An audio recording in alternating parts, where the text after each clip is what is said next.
वरुथनी एकादशी की व्रत कथा। इस एकादशी को सबसे शुभ और फलदायी माना गया है।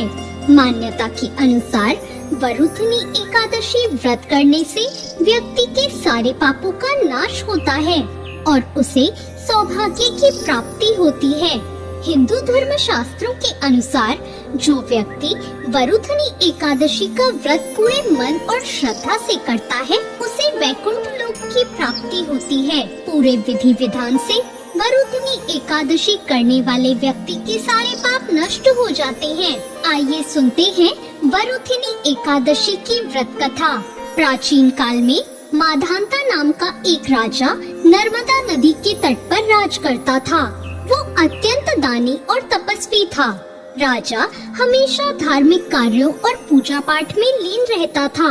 एक बार जब राजा वन में तपस्या में लीन था, तभी न जाने किस ओर से एक जंगली भालू आया और राजा के पैर को चबाने लगा। राजा तनिक भी नहीं घबराया और अपनी तपस्या में लीन ही रहा, परंतु वो भालू राजा के पैर को चबाते हुए घसीटकर उसे ले जाने लगा।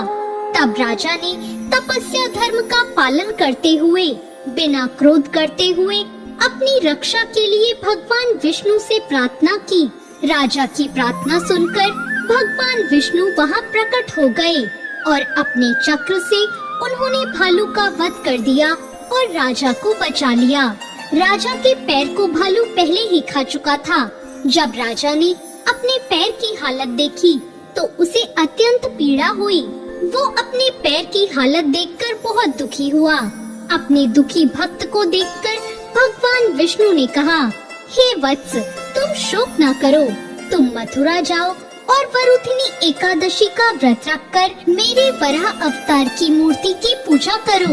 व्रत के प्रभाव से तुम फिर से संपूर्ण अंगों वाले हो जाओगे। भालू के द्वारा तुम्हारे पैर का नष्ट हो जाना तुम्हारी पूर्व जन्म के दुष्कर्मों की सजा थी। भगवान विष्णु की आज्ञा को तुरंत मानकर राजा माधांता ने मथुरा जाकर पूरे श्रद्धा और लगन से वरुथनी एकादशी का व्रत किया। व्रत के प्रभाव से शीघ्र ही राजा पुनः संपूर्ण अंगों वाला और सुंदर हो गया। तो ये थी वरुथनी एकादशी की व्रत कथा। वरुथनी एकादशी के दिन सुबह जल्दी उठकर स्नान करके स्वच्छ वस्त्र धारण करें। इसके बाद भगवान विष्णु की प्रतिमा को स्नान कराएं, उन्हें साफ सुथरे वस्त्र पहनाएं। प्रतिमा को रखने वाली चौकी पर गंगा जल छिड़ककर शुद्ध करें। इसके बाद भगवान विष्णु की अक्षत, दीपक आदि 16 सामग्री से पूजा करें। भगवान विष्णु को गंध, पुष्प, तुलसी आदि अर्पित करें। व्रत के दिन भगवान विष्णु को भोग अवश्य लगाएं।